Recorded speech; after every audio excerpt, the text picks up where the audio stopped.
what, if anyone has questions or they want something in particular, put it in the chat. We're going to have a very busy discussion. I'm hoping that everybody has been watching the launch for this year. We have been able to have a video with the 5 Fabulous Fridays. I'm not sure if anyone else has seen it, but I am very excited about the lineup, especially because we have a lot of people who were excited about I'm going to see if I can put this on my thing so everyone can see it. No, hold on. Gonna mute it. Okay, because we don't need to hear it. Okay. So we're gonna share the screen so everybody knows, everybody can see what we got going on. Next week, we have a wonderful speaker named Damian Rule, who I just met, and our Women in E series will be continuing with Joy and Peg. And then we're going to be shifting to someone that we know, but is going to be providing us more information. And I probably should just pause when I'm talking. Sheila Johnston, who considers herself the kindness communicator or kindness marketer, marketing person. She really likes that to be the basis of everything that she does. So I'm really looking forward to that. And then we're going to end the month off with someone extremely pragmatic and known for the fact that she will easily give advice on employment to both employees and employers, and that's Shara Estrin. So please keep this in mind for your schedule. And we are going to be trying to get them up on YouTube this year. That is a goal that we have because we have a lot of students who want to be watching these as we go. So let me make sure that we are no longer sharing. Okay. Does anybody have anything before we get started? Because I have just a thought that I'm never going to make it through all the questions. So anybody have any questions before we get started? Okay, great.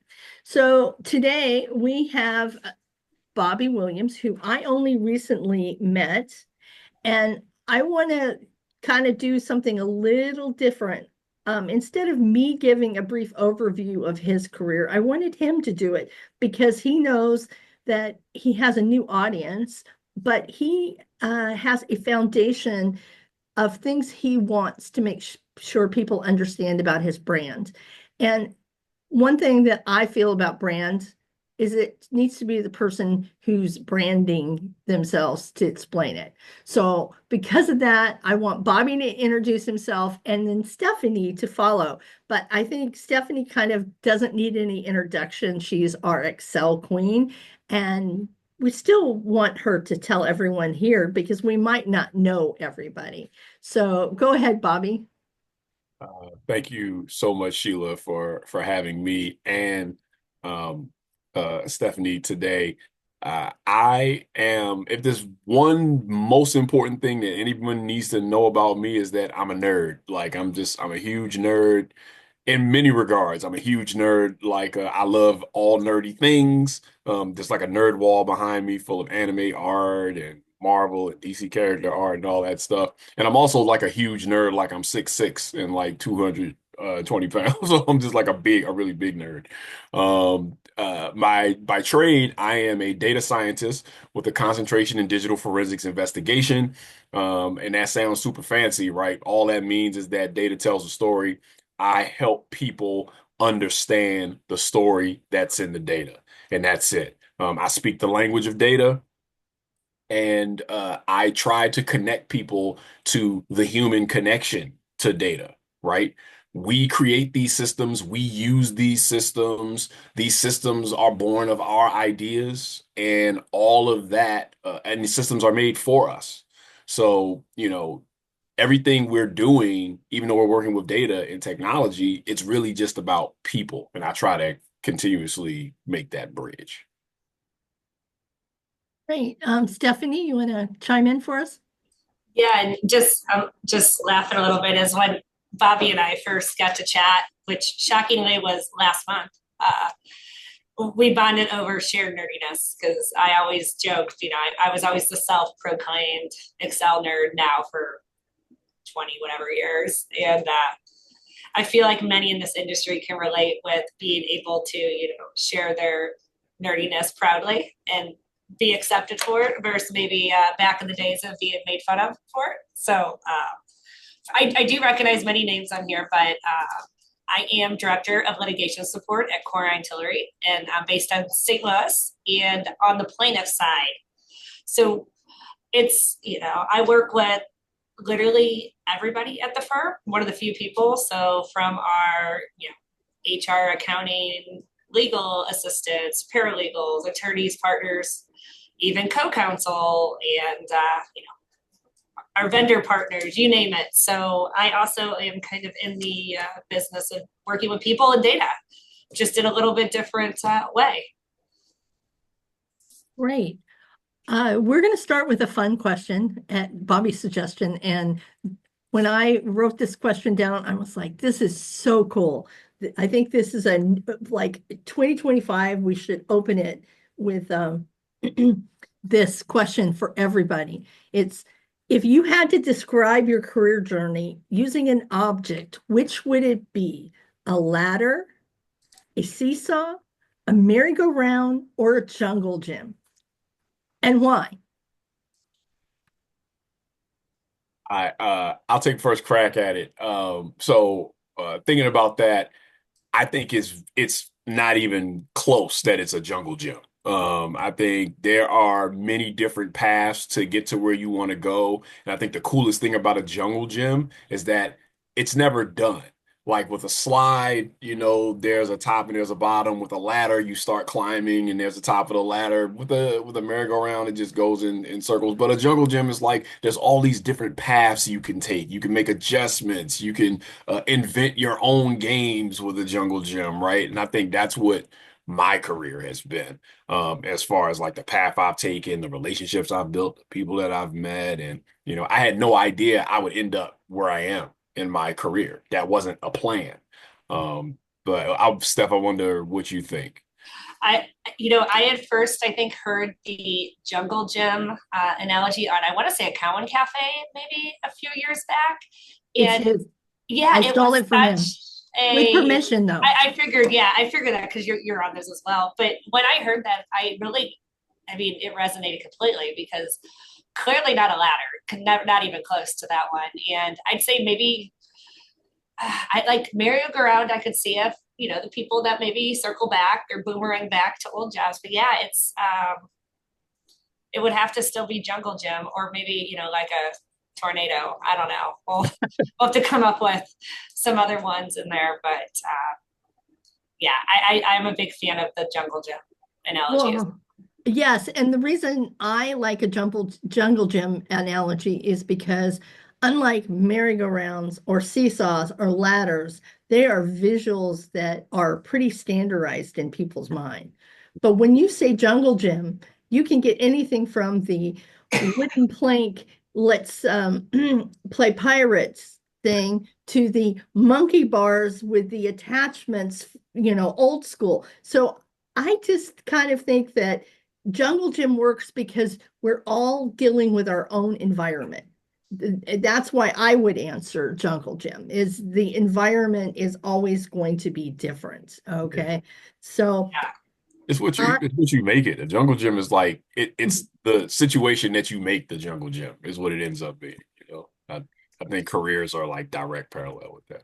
Well, you both have dynamic personalities and you both understand from your jobs of mentoring other people, especially people who are not necessarily nerds, how important it is to be able to express your ideas. Can you give us some advice to the professionals here who struggle with articulating their ideas or even their concerns at work, because I think this is a really not tapped problem. We kind of go to the imposter syndrome, but we don't go to the things that need to be done to make us feel like we aren't imposters, including being able to speak up and give our information. Yeah, do you want to go first, Bobby? You want me to jump in? I don't know. Sure. I think so. It's very important, I think, that leaders in your organization be creating a psychologically safe environment for you to share ideas. But with that said, leaders may not always be intentional about creating that environment, and there may be some gap. So the question is like, what can you do so that you can feel more psychologically safe? I say the first thing is to just like just engage your leaders. Like if you feel like you're not the best at expressing ideas, you're not going to get better at it by not expressing your ideas. You're going to need practice at doing it, right? So if there are people in the workplace that you trust, anybody that you trust, just start with them, sharing ideas with them, get encouragement and feedback from them. And, with people that you are not so comfortable yet with sharing your ideas, ask them questions, right? You may have an idea, but ask them questions that may inform, how you might formulate your idea or how you might phrase your idea. So that's what I would say. I'd be like, talk to people that you trust at work. And then as far as the people that you don't trust yet, because that trust hasn't been built and the psychological safety hasn't been created, ask them questions so that you can start the dialogue and just get comfortable interacting with them. Yeah, and one thing I did when I had first started, you kind of find like a friend early on that you feel comfortable asking those dumb questions to. And I did exactly that. I would ask him, is this, can you read this email before I hit send to a bigger group? And, on really important emails that maybe go to many partners at many law firms or opposing counsel, I still have a couple people proofread occasionally for the same reason. But so I've been here a little over 11 years now, and there really wasn't like a lot of formal well, there was no training. My role didn't exist. So, but even there wasn't really like here's your new hire guide. Here's like an orientation process. So it kind of became just something I did. So when people would start, I was probably already going to talk to them for, iDiscovery purposes. So I just told them, feel free to literally send me any dumb question you think, because I probably asked it at some point. And thankfully people have done that over the years. And if it's a concern, I've said, that's fine. Well, I'll just email it under my name. And if there's backlash, well, I'm not really too concerned, but if they like it, let's make sure you respond and get your credit then. So yeah, just having somebody you can kind of use as a sounding board if needed is crucial. Another thing lately we've done, and this is, I struggle with articulating ideas too, but sometimes communicating in pictures has helped. We've used ChatGPT to write down just type out what's in my head and have it turn it into something a lot more articulate, or even a visual, or here's a meme, this is how I feel right now. I don't know how to say this, but this frazzled meme that's on fire, that's exactly what, is going on today. So using some other non-conventional ways to share ideas is becoming more and more popular. Well, paralegals have a special problem. We need to make sure no one thinks we're trying to hijack either the leadership or the actual task that's going on. So I always say, ask for permission to ask a question. And I don't mean say, can I ask a question? I mean, is this a good time for me to ask questions about X? Or sometimes it's as simple as when you're trying to get your point across, telling them you want to make a point and telling them to let you know when they're ready for you to have the discussion. I had a boss who loved relativity, considered himself an expert, but he refused to learn email threading. Okay.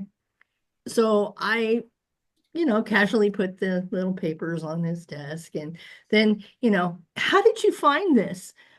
One day in my office, I'm like, that thing that's on the corner of your desk? Uh-huh. Email threading.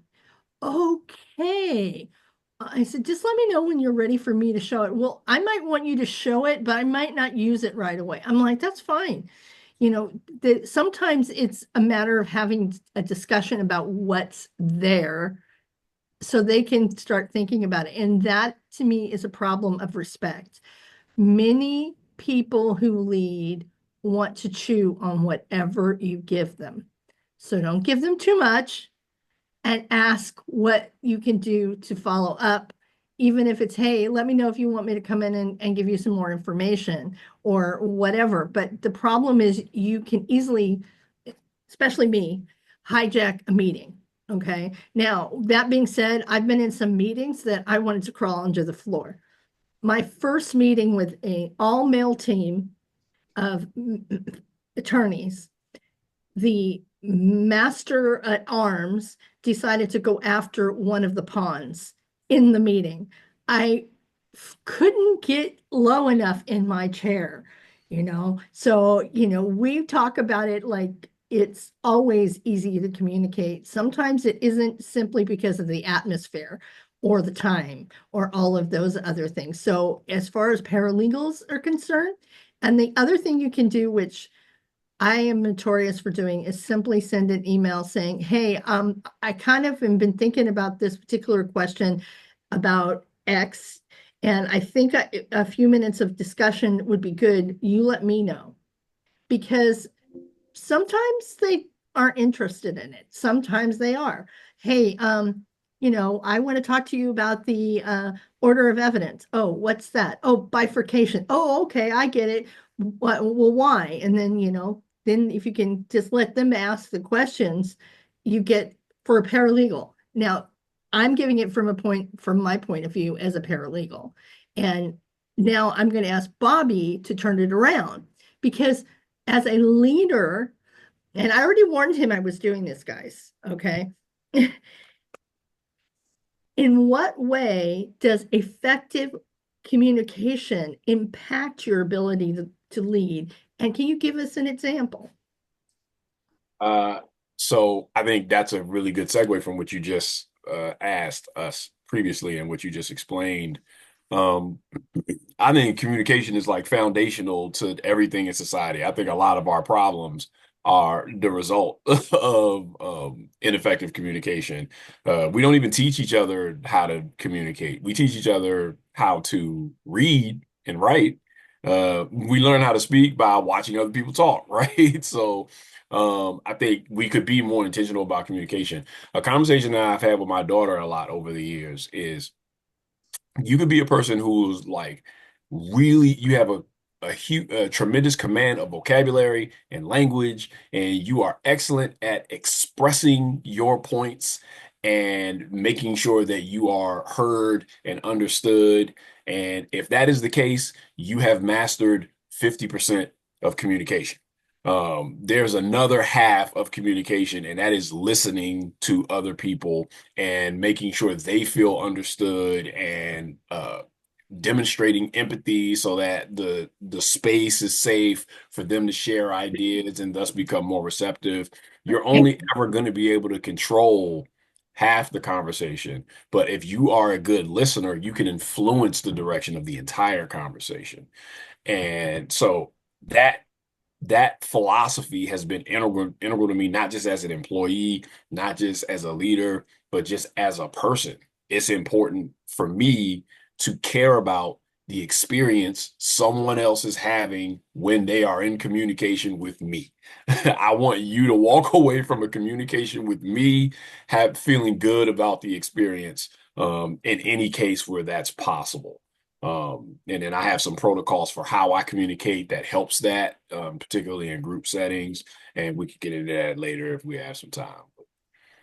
Well, when you're talking about group settings and leadership, one of my questions, which I think Stephanie was here for, relates to Justine Phillips' conversation about open discussion about problems.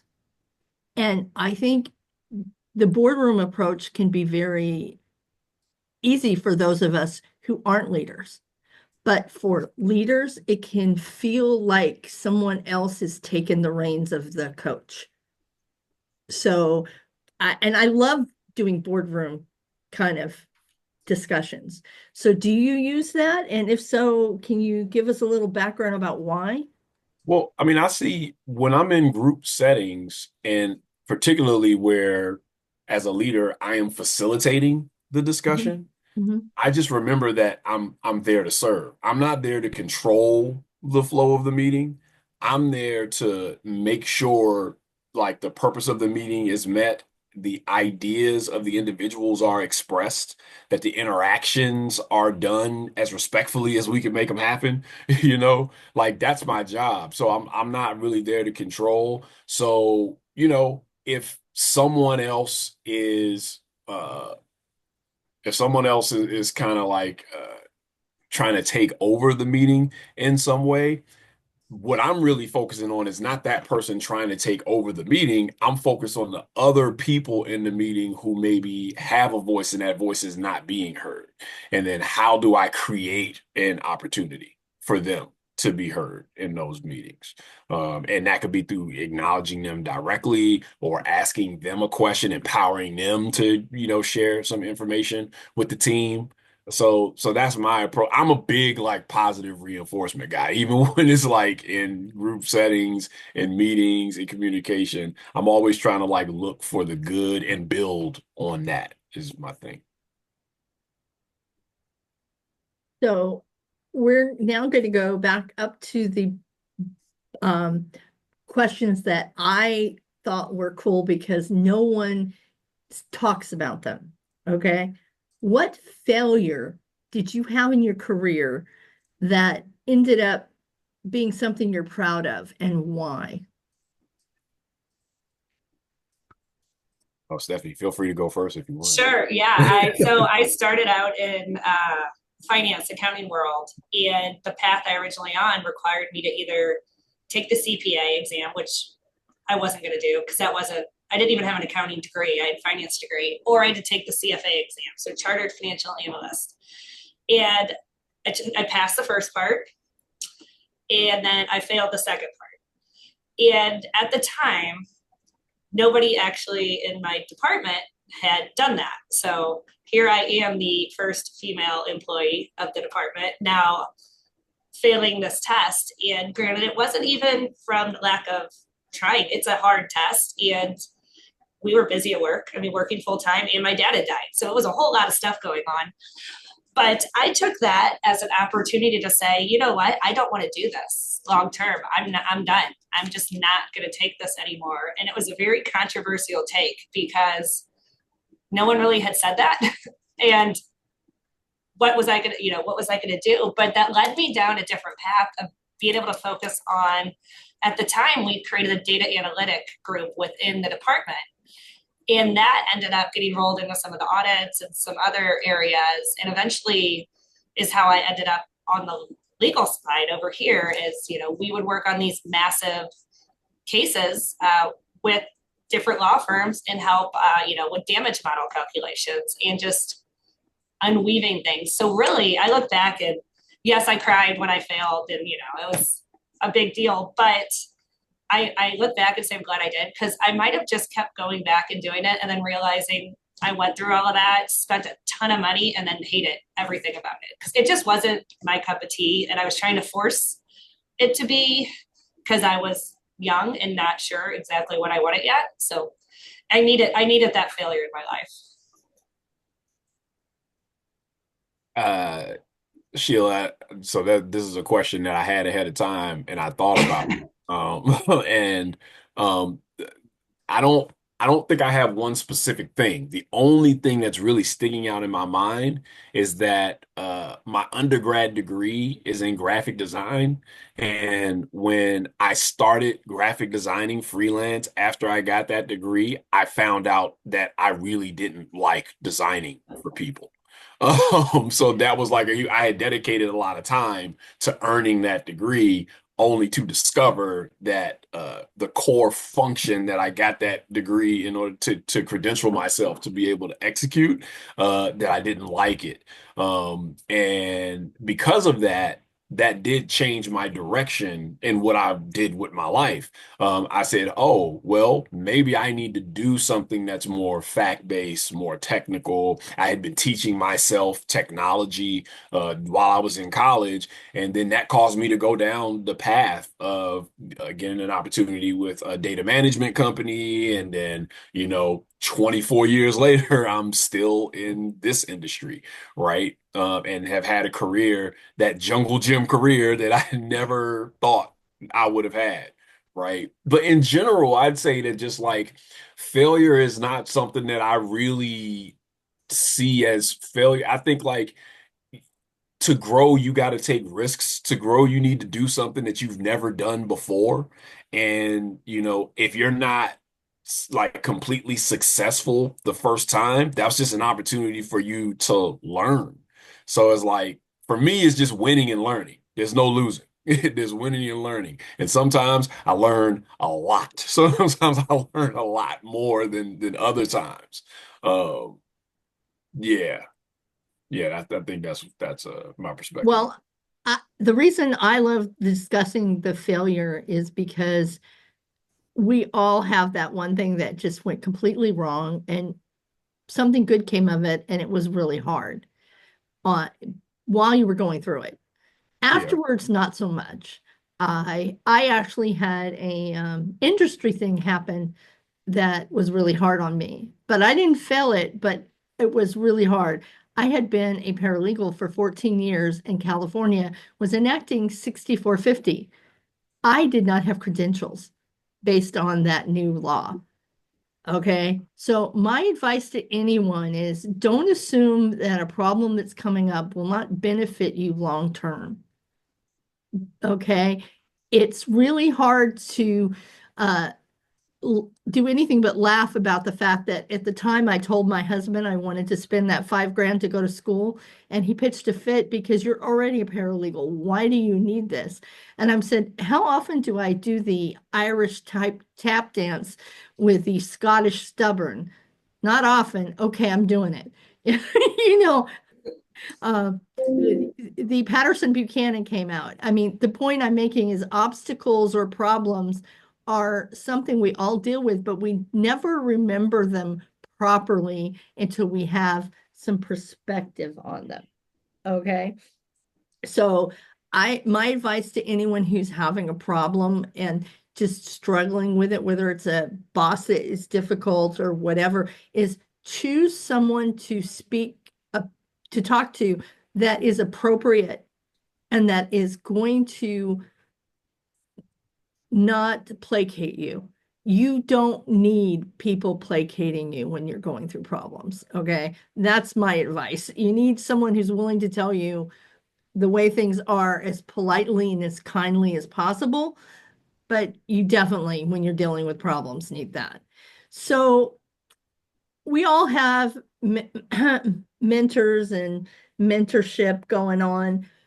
Is there a particular thing that you always make sure that your mentees hear from you?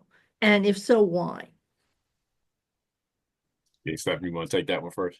Yeah, I mean, the one kind of, and I'm blending another question that we had, I think, thrown out here in advance, but very early on, I'd say one of my first mentors, even though I didn't realize he was a mentor, was my finance professor in college. And he was the head of the department, and he helped me get an internship.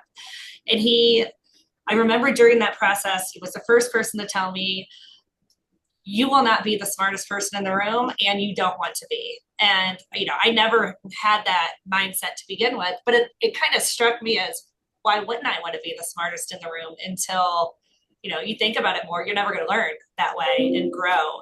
So I like to share that piece of advice always with anyone I'm talking to now.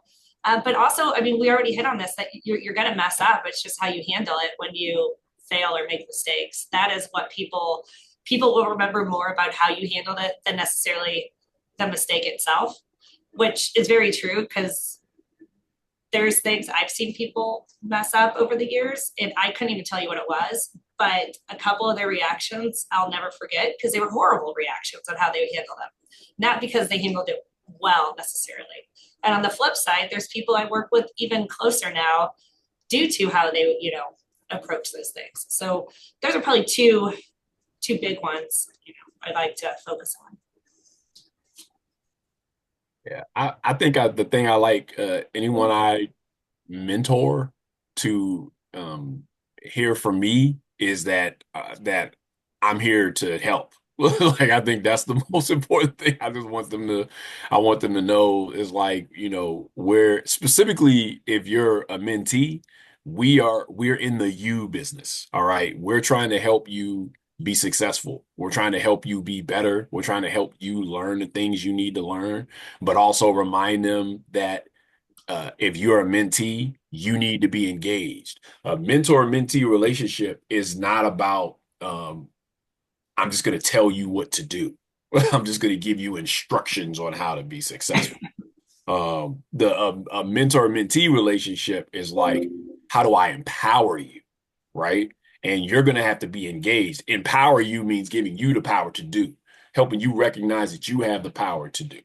But I always want you to know that I'm here to help you in that process. You always have a partner in the process. And I think another thing I want people that I mentor to know is that there's strength in your network. You want to surround yourself with people who have that same philosophy. Surround yourself with people who are all here to help one another, who are asking the question like, what are your goals? And how can I help be a part of that success? And I try to surround myself with people like that, even now, whether they're my mentors or not mentors, just my general network. But I think that having like that mindset of people helping and supporting one another, that's something that I like to instill in a mentee. I think is going to help make you a more productive, not just employee, but it's going to make you a better entrepreneur. If you're going to start your own business, it's going to help you even in your relationships with your family members and your friends. It's a holistic approach for me. Great. So we're doing much better than I normally do, and I'm so excited about that. Everyone is so fearful right now of basically Gen AI. You have a mentee who is kind of freaking out. I'm doing a job that everyone keeps telling me isn't going to exist in 5 years. What do you say to that mentee to get them to understand the context of what is going on with Gen AI as opposed to it being them? The first thing I would say is, everybody, let's just calm down.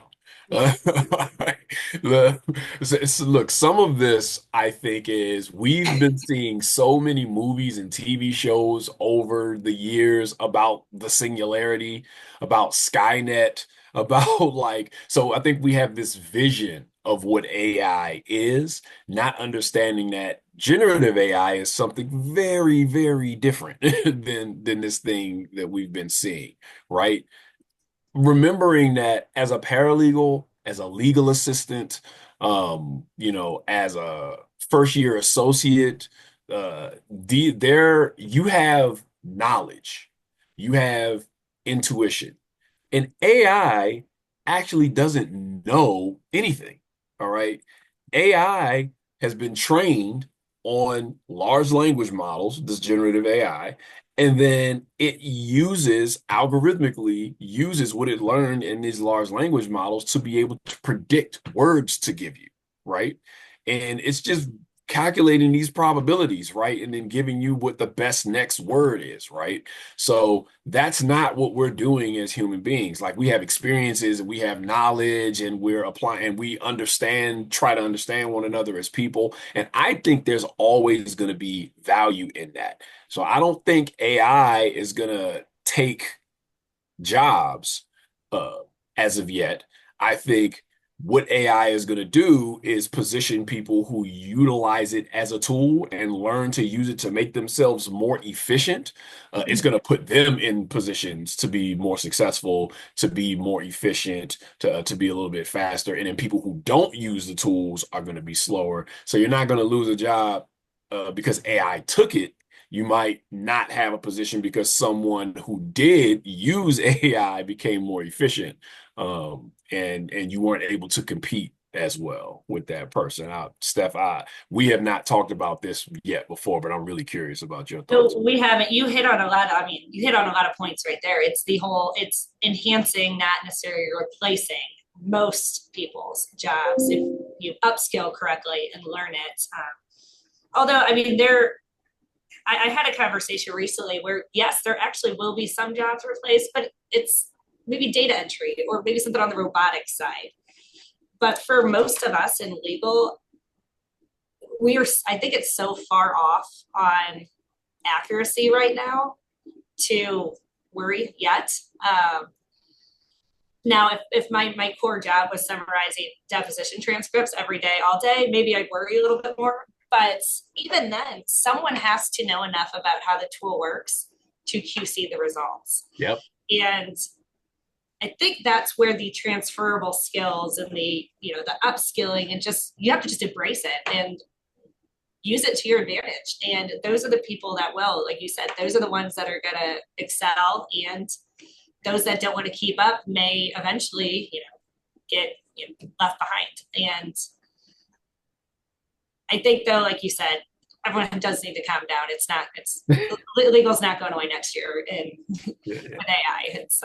I still can't get it to spell, legal for half the time, and make me wear a very modest business professional attire when making Dali art. So, but that said, the amount of people that have not tried out Gen AI is still staggering. And given a lot of these resources are free, it's something I think everyone should put on their 2025, to-do list, if nothing else, to just play around with it for personal use. Yeah. Make a meal plan, make a grocery list, make it, a birthday card for somebody, just, everyday type tasks that eventually translate into work-related ones.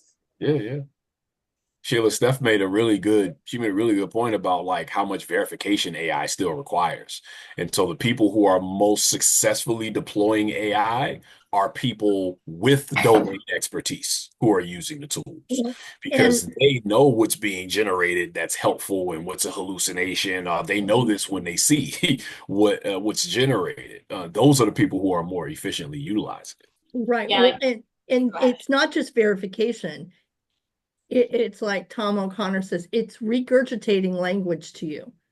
And you need to understand that that doesn't necessarily mean it's giving you what you need. So I hate to tell everyone this, but it really happened. I'm writing an article about my prediction for 2025. And so I'm like, I want some really good quotes. So I list the people that I would like quotes for. I'm like, no. David Horgan didn't say that. So I literally put each one in and said, tell me where this came from and give me a link. Oh, I don't think he said that. I'm like, yeah, that was what I thought.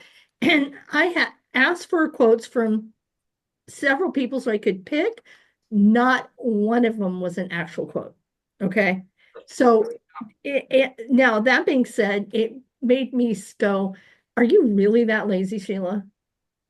I mean, are you? And I'm like, I emailed them all and said, here's what subjects I'd love to hear your quote on, okay? Because part of the problem is you still need to consider what work you should do with what product you get out of there. And that has been a problem in discussion that I have seen, is people assume that what you get from it is the end product.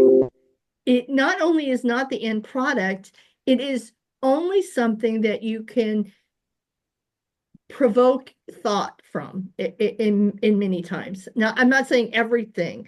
I mean, I've literally wrote an 18-page guideline for a project I'm working on for EDRM, and I didn't use anything other than, hey, I've got this. This is what I've written. What do you think? And do you have any other thoughts? But I didn't use it for coming up with the ideas. I didn't use it for filling out that picture. So I think the problem is people think that they're getting Rembrandts when they're using Gen AI, and all they're really getting are the coloring book outlines. Okay. And that's where I'm at with it. I use it a lot for my personal stuff and for my professional outside of work stuff. Our office is not allowed to use Gen AI. Okay. So I can't use it at the office. Okay. But that being said, I don't know why anyone wouldn't want to try it, to be honest, because if you don't understand what it does, you can't complain about it. And if you don't understand what it does, of course you're going to be afraid of it. You want to hear a fun little side note here on Christmas Eve, day after Christmas, the family vehicle is making some weird stuff going on. ChatGPT accurately diagnosed it, and it cost $18 to fix, and the mechanic friend confirmed it was actually correct and fixed it. But I thought that was very interesting, because as someone who used to like to be preyed on at those dealerships for, hey, we got an easy target coming in. That's research. Like, that is something in your back pocket to, if nothing else, like, they want me to fix this. Is this even something that needs fixing? Like, I think there's some use cases that are on that side are going to be interesting as well. And to the point, yeah. it didn't fix it for you, but it got you to the answer faster, right? Yeah, and a second point of, like a second opinion almost, in a way. Now, that said, that maybe was a one-off, but I was slightly impressed with that one. It sounded smarter than I usually do when it comes to cars. But yeah, one thing I also heard in the last few weeks when I've been putting together stuff for 2025, predictions on those webinars, is it sounds like some of the, vendors out there are coming up with some new roles, and it's like an AI validation analyst. And I don't know how I feel about that, because if it's anything like some of the roles right now that are siloed, like when we work with, different organizations, you can tell when teams don't talk to each other already. And I feel like this might become an issue if your AI validation people are separate from the case team, where you need more knowledge. And I think this is where paralegals might have a really good way to get into this process, is, the whole case life cycle. I mean, like, even in my role, I see a lot more than even, say the attorneys do. And you're going to need that kind of background on how the cases work to be able to eventually, verify some of these AI results. Yeah, I don't want paralegals and legal assistants cut out of the process. No. I want them more involved. Yes. I want legal assistants and paralegals to have more time. I want them to be able to verify, and I want them to help with case strategy and give more logistical organization. I mean, in my career, most often the people most intimately acquainted with case information are often the paralegals and the legal assistants. So I want to empower them more, not less. And I don't know if Sheila told anybody, but she won last year's legal prediction from David Horgan. So she's going to be shy about it, but she was the winner. Well, I'm shy for a reason that you guys might not understand. I am such a big advocate that paralegals and legal support people are not being given the type of respect that they should have. Now, with that in mind, I've had attorneys directly address me and say, but I'm an attorney. And I'm like, I can treat you like an attorney. I can give you deference like you're an attorney, but that does not stop you from respecting the work and the thinking of the person who's working for you. They're not mutually exclusive. And, the biggest compliment I've gotten in the last 4 years was when Ari Kaplan called me out and said, that's not what you do. You've been publicly saying paralegals need more. And it's true. We do, but not for the reasons everyone thinks. This isn't about money. This is about the change in the roles that are going to be happening. But I really think one of the things that's going to happen this year is that people are going to start looking at their careers all the time, not just at the beginning of the year. We're at the beginning of the year, people are evaluating, but it's partly because things are changing so fast. And it's also partly because it's really hard for many people to make a decision about what to work on at the moment that their career. So what do you do to make sure you're measuring your growth from last year to this year, or from, one time to another? Do you have someone that you talk to to help you measure that? And how do you know, and this is just the sub part of it, how do you know when you're feeling stagnant? Because I think every one of us here has had that moment where we feel completely stagnant and we're not sure what to do next. I'm pretty bad about actually measuring that. I'll just say it right there. I strive every year to do better at that, and I don't. But one thing I do is I'll look back at all of my LinkedIn posts, because it's kind of my own little timeline of what I did through the year. And I usually shock myself when I do that. It's like, wow, I actually did this. And, this is huge. And then I try to aim for something either similar or a new topic for like a future year. And it's not scientific at all, but that's kind of one easy way I find to do that. Now, for getting stagnant, I usually can tell because I get bored. I think it's the easiest way to put it. So when we're crazy busy at the office, I don't notice it because all the time is directed to that. It's when things slow down and I don't have any side projects I'm working on. And then I realize, well, wait, what's next? And that's when I start, thinking it through. And that's how I ended up joining, EDRM 2.0 project. It's something I've always wanted to be part of. And I finally had an opportunity. I have some others in a list. If I have free time in the future, I want to do as well. But yeah, I'd love some tips here for anyone who has a much more formal process myself. Well, for me, it's some of it is just baked into the position. Like I have measurables. I have goals that I need to hit in various categories. Some of them are trying to achieve a certain utilization threshold. But then I also have goals that I set for myself, and I measure myself against whether or not I hit those. Like I wanted to achieve a certain number of LinkedIn connections this year. And can I hit that number of connections? I wanted to attend a certain number of events. I wanted to have a certain number of speaking engagements. And so those are things that like I'm always trying to year over year set a metric so that I can look at it and say, okay, I achieved that metric. I blew it out of the water, or I was close but didn't quite hit it. When I was in just after high school, Buddy gave me a book by Rick Edelman. It's called The Truth About Money. And one thing that I took from reading that book is you got to aim for the eagle to bag the pheasant, right? So it's always kind of like a set a goal and aim high. And even if you don't hit that goal, you're going to end up somewhere better because you aimed high. As far as feeling stagnant, I am fortunate to work with data and technology.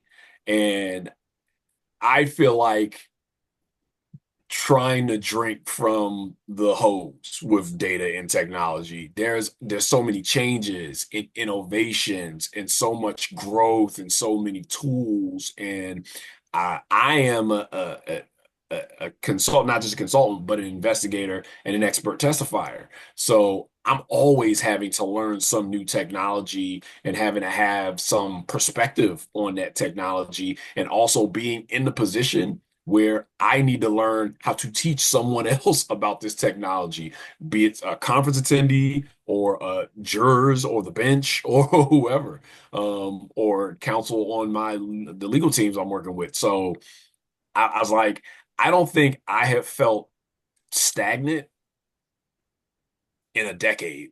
I've not experienced that in a decade. But the growth thing is like you can set goals for yourself, and then aim as high as you want. I'm also a big fan of like set some goals that you'll definitely hit. You want to take easy wins. You got to create an environment where you can be kind to yourself. So if you set goals that you never hit, you might start getting kind of down on yourself. That's a huge point because I want to say 5 years ago or so, we had a lot more. I'm a department of myself, so it's a little bit harder to monitor some success goals. But I used to do a very formal review for myself, and then I'd beat myself up over it. So I needed to just take a break and kind of just go with the flow a little bit. Now, that said, yes, I still have internal kind of personal stuff that I want to hit, but yeah, I was my own worst enemy sometimes. And I like that you said, make sure to include some things you'll achieve on there. I do hope to eventually get more structured, but I'm going to give myself some grace until the kids are a little older, because right now success is showering every day. So we're just starting at the baseline. And also, Stephanie, remind yourself that you are a 2024 Gayle O'Connor Spirit That's fair. Award We'll do that honoree. too. Whenever you get down Yes. for not hitting a goal, just remind yourself. There we go. Look I like up it. that little thing behind you. Can you show everyone it, please? I did move it over here just so we Oh, had it. Isn't it you're so smart. beautiful? Yeah. You're so Do you smart. have yours? Yeah. I do. Be back there. I I know. can reach it. Yeah. Wow, you guys, those are gorgeous. See, Absolutely. it's far prettier in person too, because if you hold it up to the light, it actually sparkles. Well, But it also really highlights how much better Stephanie's camera is than mine. We talked about this when we met last month. Yeah. Your camera is so much better than mine. I need to get a new camera for my laptop. well, something Yeah. that you said, Bobby, reminded me of a couple of principles that end up going together, and it's act like an investigator, but speak like a consultant. That's kind of what I've been trying to change to. Stephanie can actually nod her head, and you don't have to say anything. But when I started until now, I am a much better speaker than when I started. Much better. So I know practice is what we all need. So, we all have to realize, hey, I don't do this right. I don't do that right. Well, but what do you do right? That's, to me, that's the big issue. When you go into a work interview, you kind of have to assume, or a work evaluation, that someone's going to point all these other things out. So I would just, to anyone who's going to have to deal with that, the first thing you need to do is remember your successes and remember the feelings that you had and those people had, and make sure you're invoking them in the conversation with your leader or supervisor. Is that a good piece of advice, Bobby? Oh, yeah. Be Okay. kind to yourself. Like, it's good practice for being kind to others as well. Well, one of the durable skills that I had trouble struggling with, it being a durable skill, is self-awareness. Okay. And we've kind of fallen into that discussion point. So do you do any particular exercises? I mean, honestly, if you have a daughter, you don't need to worry about self-awareness. She's going to tell you what's going on at any given time, unless she's different than every other. Trust me, I remember that. But seriously, what do you both do to deal with the self-awareness and make sure you are self-aware in, centered in when you're dealing with things? So speaking of my daughter, we have a lot of conversations about this. My daughter, I have an adult daughter, so that's fun for different reasons. We talk about she has the liberty to tell me all kinds of things now as an adult. And one of the things we talk about is like being aware of what triggers you and making sure emotional responses are natural and they're human. But Stephanie made a good point earlier. It's like how you react, how you respond when you're having an experience. I think self-awareness plays into all of that. So one of the things that helps me specifically in the area of communication when it comes to self-awareness is I know that I can be verbose. That's something that I know about myself. I enjoy talking. Frequently, I'm on a stage and I'm the only one talking. I'm giving a presentation. I don't have to create space for other people to speak, right? But in situations like this, where I'm sharing time with you, Sheila, and Stephanie, I need to be aware that I'm sharing space with other people. In meetings, I need to make sure that people have space. So I take myself through a little protocol to make sure I'm keeping myself under control when I'm speaking. I ask myself questions when something occurs to me that I think needs to be shared. The first thing is, the first question is this something that needs to be said? Maybe somebody already said this, right? And I'm just saying it just because I feel like, I need to contribute something to the meeting, but somebody already said it. So does it need to be said, right? The second thing is it the right time to say it? Maybe I observed something in this meeting that needs to be addressed, but this meeting is not actually the best place for me to address it. So I need to make a note and come back. The third thing I ask myself, am I the right person to say it? Maybe it would be better received from someone else, or someone else is empowered to share this about this particular topic. So maybe I need to go talk to that person and have them share it. And then the fourth thing I ask myself is, what's my reason for sharing it? Is my reason that I'm actually trying to contribute something positive? Or like I said, am I just like feel like I'm in this meeting and I can't let everybody leave the meeting without feeling like I contributed something, right? And so because of that, a lot of meetings occur where I don't say anything because it's not necessary, because it's already been addressed by somebody else. The timing didn't facilitate it. My reason for saying it, maybe it wasn't the best reason, and my motivation wasn't to be helpful, or I wasn't the person to share it. I think self-awareness has me engage that protocol. And others like it in my life. My wife says I have a protocol for everything. I don't think she means it as a compliment. So Well, we appreciate that on this side of the world over here. So yeah, legal and iDiscovery and whatnot love some good protocols. Well, you guys, I'm going to let you close out, but I thought one of the fun ways to do it, you guys seeing this? Anyway, would be Oh, to there it is. comment on who's coming up if you have any comments, but we have fabulous speakers for the rest of the year, and I blame it on Gayle O'Connor Award, because the fact that we had 20 people who were 20 nominees who are involved in this really made people go, oh, well, maybe this is worth getting involved in. And I really did appreciate that. But you guys go ahead and close it out. We'll let this run. It's just literally I'll post it afterwards, but I thought it was nice to have a video of what's coming up. So you guys go ahead and close out for us. And if you got any last thing to say, and Stephanie, I know you had to change your meeting for me. I adore you for that, in case I didn't tell you. Thank you. No, hey, it worked out even better because it got canceled anyway. So Oh, good. it was meant to be. No, but I always appreciate you, inviting me on, and I'm glad we were able to make this work, and that Bobby was happy sharing the time with me as well. And like you said, I'm still working on not being afraid of public speaking. So these events actually help me as well. So just, thanks to all, and feel free to connect, on LinkedIn. I'm always happy to chat with others in our world. Great. And Bobby? I end by saying thank you. Like, I'm just grateful. Sheila, meeting you was great. This has been great. Stephanie's already knows. I've told her many times, but it's a highlight of my 2024 that she and I have gotten to connect, and she and I have plans to connect in so many ways as we go forward. this industry has gifted me so many people, and now I count you among them.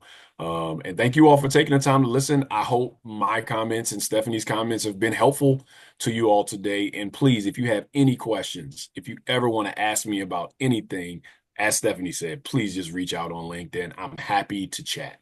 Thank you for everyone attending today. I can't see everybody on, but thank you for Emily and Julie Lewis being here. You guys, I appreciate your support, and it's going to be a great year. And Emily and Julie, we're going to do another popcorn session. And in case you guys don't know what that it means, is I can't call it a TED Talk like session, so we're calling it popcorn.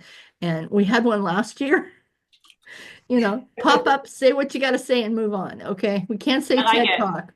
I Huh? like that a lot. Yeah. Yeah. Well, we did it for Women in E last year, and Emily was on it, and it was fabulous. It was a great way for the women to get to hear each other talk about their related subjects. And anybody got any idea about what they think we should do a popcorn on, let me know. But it's kind of a fun thing to do, something that isn't what you have to attend all the time. So we'll look forward to 2025, and I can't go any longer because it's 1 o'clock and someone's going to throw me out. So you guys, this was great, and we will be getting it posted, and I appreciate your help. Bye. Bye. Bye, everyone.